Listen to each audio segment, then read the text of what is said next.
قال اللہ تبارک و تعالی فی کتابہ الکریم بسم اللہ الرحمن الرحیم والعصر ان الانسان لفی خسر صباح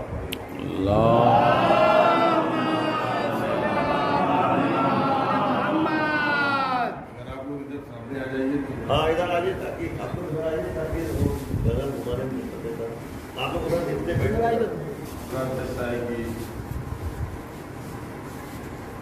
مکاتب کی بانی تھے مولانا مولانا مسکی صاحب جنہوں نے مکاتب گاؤں گاؤں قائم کرنے کے بعد تحریک بیداری قوم میں مذہبی بیداری مذہبی جاگرکتا پیدا کرنے انہوں نے گاؤں گاؤں تبلیغی دورہ بھی شروع کیا تاکہ ہماری قوم اگر بلا نہیں سکتی ہے تو علماء گاؤں گاؤں کو جائیں اور لوگوں کو مدد کی بتا کریں اور اگر کہیں کانفرنس ہے تعلیمی کانفرنس جس میں مکاتب کے بچے تو کچھ انہوں نے مکتب میں پڑھا ہے کچھ وہ ہے جو نظم کے ذریعے سے کچھ ہے قرآن کی تلاوت کے ذریعے سے کچھ ہے جو ترجمے کے ذریعے سے کچھ جو ہے ڈرامے کی شکل اس طریقے سے اپنا دینی تعلیم کو مظاہرہ کرتے ہیں اس میں علماء کی تقریریں ہوتی ہیں شعراء کی نظمیں ہوتی ہیں اور باتیں ایسے نام سے اسلام آپ پورے ہندوستان میں الگ الگ پروگرام ہوتا ہے مجلس ہوتی ہے تو محفل نہیں ہوتی اور محفل ہوتی ہے تو مجلس نہیں ہوتی اور اگر محفل ہو رہی ہے مجلس ہو رہی ہے تو اس میں دینی مظاہرہ تعلیمی ایجوکیشن کا مظاہرہ ہوتا مگر مکاتب کی کانفرنس کے اسٹیج پر ایک وقت میں آپ کو ایجوکیشن بھی مل جائے گا آپ کو مجلس بھی مل جائے گی محفل بھی مل جائے گی اور مذہبی پیغامات ایک گلدستہ ہے مکاتب کی کانفرنس 14-15 مئی کو آپ کسی سیتل میں ہونے جا رہے ہیں زیادہ حضرات آئے دیکھیں تشریف لیں یہ آپ کے مکاتب کے بچوں کو دین انہوں نے کتنا سیکھا ہے علماء اعلام کی مجلسیں سنیں تقریریں سنیں اور مشہور شعراء کی نظریں سنیں وغیرہ غلام مسیح صاحب کا طریقہ یہ تھا کہ کانفرنس سے پہلے اس علاقے کے گاؤں گاؤں کا تبلیغی دورہ کرتا وہ سلسلہ ابھی بھی باقی ہے جو آج ہم لوگ آپ کے سامنے موجود ہیں ایک گروپ دوسرا ہے جو آپ کے محمود آباد سے کل شروع ہوا ہے ہم لوگوں کا جو ہے سیتاپور سے شروع ہوا ہے اور صبح میں ہوتے ہوئے آج آپ کو بتاؤں عزیزان گرامی بات اصل یہ ہے کہ قرآن یہ کہتا ہے کہ انسان گھاٹے میں انسان نقصان ہے کھاتا اور کماتا تو جانور بھی کوششیں کرتا ہے وہ اس کی کمائی ہے جو ادھر ادھر وہ جا رہا ہے یہ اس کی کمائی ہے اور جانور بھی کھاتا ہے کماتا ہے اور سو جاتا ہے اگر ہم انسان بھی کماتے ہیں کھاتے ہیں اور سو جاتے ہیں تو پھر اس کا مطلب یہ ہے کہ ہماری زندگی جانور سے زیادہ نہیں ایک جانور کا ہدف اور ایک جانور کا مقصد زندگی کا کیا ہے ایک جانور سمجھتا ہے کہ مجھے بس کھانا ہے اور سونا اگر یہی ہدف اور مقصد ہم انسانوں کا بھی ہے کہ بس کھانا ہے اور سونا ہے اس کا مطلب یہ ہے کہ ہم جانور ہی نہیں بلکہ جانور سے بھی بدتر ہے کہ اللہ نے جسے عقل دیا ہے سوچنے کے لیے وہ اپنی زندگی کا مقصد نہ سمجھ سکے اپنی زندگی کا ہدف نہ سمجھ سکے اس کا مطلب یہ ہے کہ یہ انسان ہی نہیں ہم گھاٹے کی طرف جا رہے ہیں ہم گھاٹے کی طرف جا رہے ہیں کیسے جا رہے ہیں اللہ نے 50 سال عمر رکھی تھی 5 سال کم ہوگی تو گھاٹا ہوگی اللہ نے 25 سال عمر دے دی 25 سال اور گھر تو 25 ہی سال بچے تھے ہم تو 2 سال کی طرف جا رہے ہیں کڈنی کمزور ہو رہی ہے آنکھیں کمزور ہو رہی ہیں کان کے پردے کمزور ہو رہے ہیں، دانت کمزور ہو رہے ہیں، دن بدن ٹوٹتے جا رہے ہیں، اور ایک منزل ایسی آتی ہے کہ ہم اب روٹی بھی نہیں چبا پا سکتے، تو ہم تو گھاٹے کی طرف جا رہے ہیں۔ قرآن کہہ رہا ہے انسان کا ہم گھاٹے کی طرف جا رہے ہیں۔ مگر عزیزان گرامی، قرآن نے آگے بڑھ کے ایک فطرہ کہا ہے اِلَّا الَّذِينَ آمَنُوا وَعَمِلُوا الصَّالِحَاتِ، مگر جو لوگ صاحب ایمان ہیں اور نیک عمل کرتے ہیں وہ بھی زندگی اسی طرح گزار رہے ہیں، مگر ان کی زندگی اللہ کے حوالے ہو رہی ہے، کم ہوتے ہوئے بھی چونکہ خدا کے حوالے ہو گئی، لہذا یہ فائدے میں آ گئے۔ اللہم صلی علی محمد وآل محمد۔ کبھی بھی خدا سے مایوس نہیں ہونا چاہیے، کبھی بھی خدا سے مایوس نہیں ہونا چاہیے۔ اگر اللہ سے مایوس ہو گیا انسان، اس کا مطلب یہ ہے اپنے مالک کا وہ باغی بن گیا، اپنے مالک کا باغی بن گیا۔ اب آپ ذرا دیکھیے، جناب موسیٰ علیہ السلام نے پوچھا تھا پروردگار تیرا کوئی ایسا بندہ ہے اس وقت جس سے تو بہت ناراض ہے؟ کہاں کون ہے؟ اچھا، شہر کے دروازے پر، یہ مصر کی تہذیب بہت پرانی ہے، ان کے کلچر میں شہر کے باہر دروازے بنتے تھے۔ جیسے آج ہمارے یہاں ویزا پاسپورٹ ہے، ویسے مصر وغیرہ میں داخل ہونے سے پہلے وہ دروازے ہوتے تھے، وہاں پر ان کی فوج ہوتی تھی، وہ اجازت دیتے تھے تب آدمی اندر آ سکتا تھا۔ تو اللہ نے کہا موسیٰ جاؤ اسی دروازے پر بیٹھ جاؤ، صبح کے وقت پہلا آدمی جو نکلے بس وہی ہے۔ جناب موسیٰ علیہ السلام بیٹھے، دیکھا ایک ادھیڑ عمر کا آدمی ایک 7-8 سال 10 سال کے بچے کی انگلی پکڑے ہوئے جا رہا، پہلا آدمی۔ جناب موسیٰ علیہ السلام کو بڑا افسوس ہوا کہ نہیں یار بیچارہ جس کو خبر بھی نہیں ہے اس کا مالک اس سے ناراض، خبر بھی۔ جناب موسیٰ علیہ السلام کو بڑا افسوس ہوا۔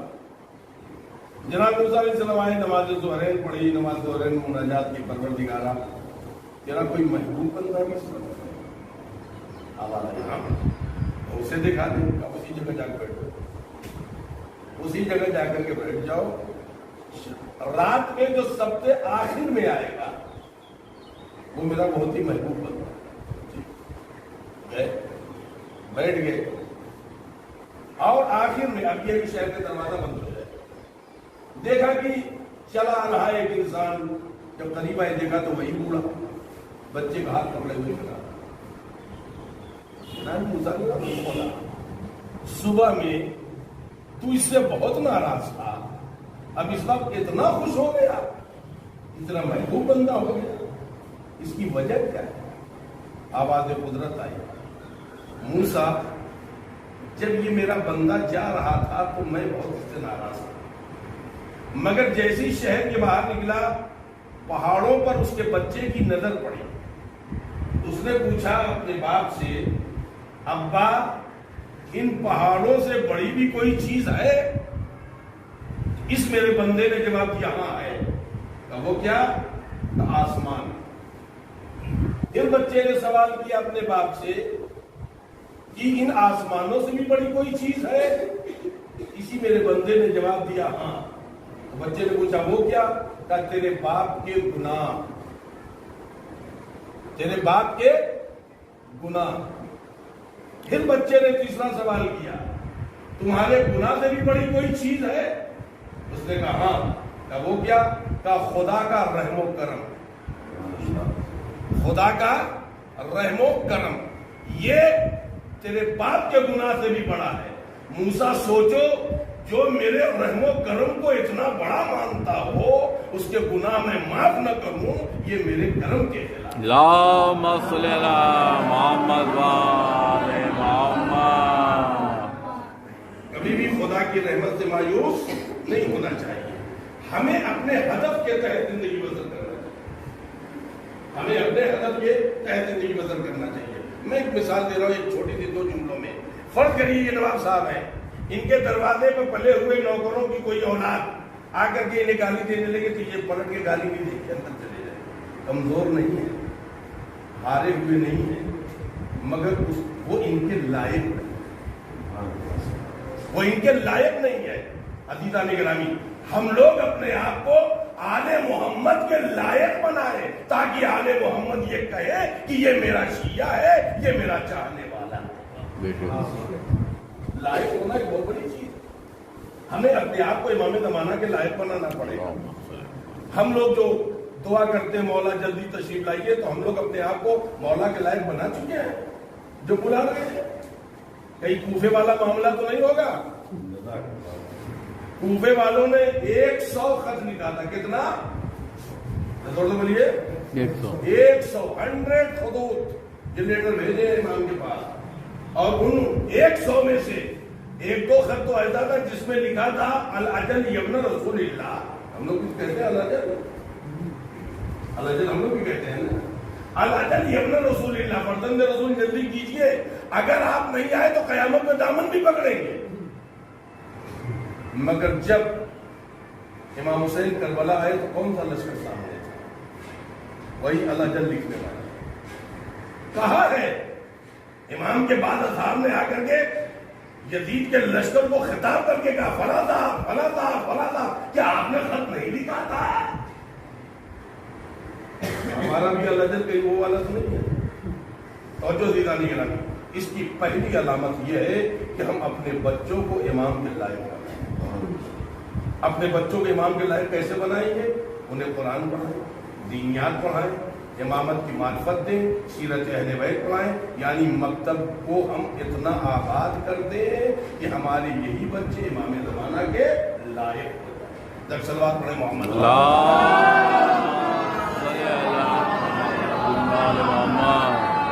بس ایک آخری بات اور آپ حضرات کی زحمت تمام ہے، اگر ہم اپنے بچوں کو امام کے لائق نہیں بنا سکے ہیں تو یہ یاد رہے ہم نے خیانت کیا ہے۔ یہ بچے آپ کے ہیں، مخلوق خدا کی ہے، غلام آل محمد کے، یہ غلام ہے آل محمد کے آپ کے بچے، تو یہ بچے آپ کے پاس امانت ہے۔ اگر آپ نے اپنے بچوں کو مضبوط دین نہیں سکھایا، بچے اگر گمراہ ہو گئے اس کے آپ ذمہ دار ہو گئے، اور اگر یہی بچے دین سیکھ کر کے اگر یہ مذہبی ہو گئے، سچے حسینی ہو گئے، سچے کربلائی ہو گئے، سچے غدیری ہو گئے، عمل یہ کرتے جائیں گے، ثواب آپ کو ملتا چلا جائے گا۔ لہذا آپ اپنے ہدف کو پہچانیں، اپنے آپ کو نقصان سے بچائیے، ورنہ ایک کافر و مشرک یہود اور نصارہ سبھی ہے ہماری آپ کی طرح، جی رہے ہیں، کھا رہے پی رہے، کل وہ بھی مر جائیں گے، پھر ہم نے اور آپ میں کیا فرق رہے گا؟ ان میں اور ہم میں کیا فرق رہے گا؟ فرق ہونا چاہیے، وہ مرا ہے بے دین ہو کر کے مرا ہے، ہم مر رہے ہیں محب اہل بیت بن کر کے مر رہے ہیں، یہ فرق ہونا چاہیے دیدانی کے نام۔ اب آپ ذرا دیکھیں، ہمیں لائق ہونا پڑے گا، اہل بیت کے لائق کیسے ہوں گے؟ اہل بیت کے لائق ہم جب دین سمجھیں گے، دین کیسے سمجھیں گے؟ جب ہم دین پڑھیں گے۔ اب آپ ذرا دیکھیں، ایک تاریخی واقعہ ہے، اپنے موضوع کے تحت یہ بات کہہ رہا ہوں اور بس آپ کی رحمت تمام ہے۔ 98% اس کا خرچ تنظیم المکاتب کا ہمارے ہندوستان میں شیعہ ہو جاتا ہے، 2% میں باہر کے مومنین جو ہم لوگ باہر جاتے ہیں مجلس وغیرہ پڑھنے، وہ 2% دیتے آپ لوگ ہیں، صحرا ایران کے سر پہ باندھتے ہیں، ایران سے آتا ہے، دیتے آپ لوگ ہیں اور صحرا بنتا ہے مثال کے طور پر آپ کے امریکہ اور جو ہے انگلینڈ کے، کہ وہاں کے لوگ چلا رہے ہیں، لہذا عزیزو، غلام مسکی صاحب نے جو انتظام کیا تھا یہاں پر، اگر یہ انتظام نہ ہوتا تو پھر ہمارا جو پڑوسی ملک ہے وہاں پہ جو گھر گھر میں 10 نظریات ہیں شیعوں میں، ہمارے گاؤں، ہمارے ملک میں ہمارے شیعوں کے حالات اس سے زیادہ خراب ہے۔ یہ تو غلام مسکی صاحب کا احسان ہے کہ انہوں نے گاؤں گاؤں مکتب کھول کے کم سے کم ہمیں 10 نظریے سے بچایا۔ اب آپ کا فریضہ ہے کہ اپنے مکتب میں بات کریے، اپنے بچوں کو زیادہ سے زیادہ مکتب میں بھیجیے اور دلچسپی سے بھیجیے، مکتب کے جو مشکلات ان کو دور کریے عزیزان گرامی، اور نہ مکتب کے طالب علموں کو معمولی سمجھیے، نہ وہاں کی تعلیم معمولی سمجھیے، اور نہ وہاں کے مدرس کو معمولی سمجھیے۔ آپ کا مدرس آپ کے بچے کو وہ دے رہا ہے جو کبھی ختم ہونے والا نقل جلا کر روا نامہ کر سکتے. جانتے ہیں قربانیوں کے الگ الگ طریقے ہیں. مچھلی کا ذبیحہ یہ ہے کہ اسے زندہ پانی سے ملا. چھوٹے جانور کا ذبیحہ یہ ہے کہ ان کی شہرت کو کاٹا. اونٹ کا ذبیحہ یہ ہے اسے نہر کہتے ہیں.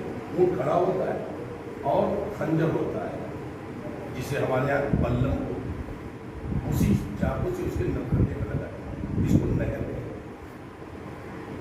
جب جناب رباب نے جناب علی اصغر کے گلے کو دیکھا یہی فرمایا تھا, بے تحاشا ہی فتنہ کہا تھا, میرے لال کیا تیری عمر کے بچے کو بھی نہر کیا جاتا ہے؟ تیری عمر کے بچے کو بھی نہر کیا جاتا ہے. اب آپ ذرا سوچیں اور اندازہ لگائیں کہ جناب علی اصغر علیہ السلام میں جو تیر سے شعبہ چلا تھا, اس طرح جیسے نہر کیا جاتا ہے اس طرح. بلکہ یہاں تک ارباب مقاتل کہتے ہیں جناب علی اصغر ایک ہچکی نہیں لے پائے, ایک سانس نہیں لے پائے. فَانْقَلَبَ الصَّبِيُّ بِيَدِ أَبِيهِ, اپنے باپ کے ہاتھوں سے بچہ منقلب ہے. اب آپ ذرا سوچیں, اندازہ لگائے یہ قربانی جناب علی اصغر کی. اداداروں آپ یاد رکھیں امام حسین علیہ السلام نے سید سجاد سے آخری وقت میں جو کہا تھا, میرے لال میرے شیعوں کو میرا سلام ہے. اس وقت امام حسین علیہ السلام نے اپنے شیعوں کو یاد کیا ہے. اور یہی نہیں, جب جناب علی اصغر کو پانی دینے سے انکار کیا ہے ظالموں نے, اس وقت اپنے شیعوں کو یاد کیا. اس وقت امام حسین علیہ السلام نے نہ تو اپنے بابا کو یاد کیا, نہ نانا کو پکارا ہے, نہ اپنے بھائی کو پکارا ہے. ایک جو آپ نے اشعار پڑھے اس میں کیا کہا, کاش میرے شیعوں تم کربلا میں ہوتے تو دیکھتے, جب میں نے پانی مانگا ہے تو انکار کیسے کیا گیا, انکار کیسے کیا گیا ہے. اور سرکار سید الشہداء امام حسین علیہ السلام کے سینے پر ملعون شمر ہے, اپنے نجس قدم کو رکھے ہوئے ہے اور امام کو ذبح کرنا چاہتا ہے. امام عالی مقام فرماتے ہیں شمر میں بہت پیاسا ہوں, میری نظر میں دنیا دھواں دھواں ہو گئی, کلیجہ جگہ جگہ میں چٹک گیا, مجھے 2 قطرے پانی پلا دے. اس ملعون نے کہا زہرا کے لال ہم تمہیں پانی نہیں پلائیں گے, چاہے پوری دنیا پانی پانی کیوں نہ ہو جائے. امام نے فرمایا اتنی دیر رک جائے کہ میری زینب خیمے میں چلی جائے, کہ مجھے زینب کو تو اور تڑپانا ہے. اس کے بعد امام نے کہا چھترا ٹھہر جا, میں اپنے مالک کا آخری سجدہ کر لوں. حسین نے اپنی زخمی پیشانی کو آگے کربلا کر رکھا. اس ملعون نے صبر نہیں کیا کہ امام سے اٹھائے, پس گردن جو خنجر چلا ہے اللہ تعالیٰ, سیاہ آندھیاں چلنے لگی ہے, خون کی برسات ہونے لگی ہے. ارے زینب تڑپ گئی, میرا ماں جایا مارا گیا, زہرا کا لال مارا گیا, پنجتن کی آخری نشانی مٹ گئی. سیاہ الذین ظلموا ای منقلب ینقلبون الا لعنۃ اللہ علی القوم.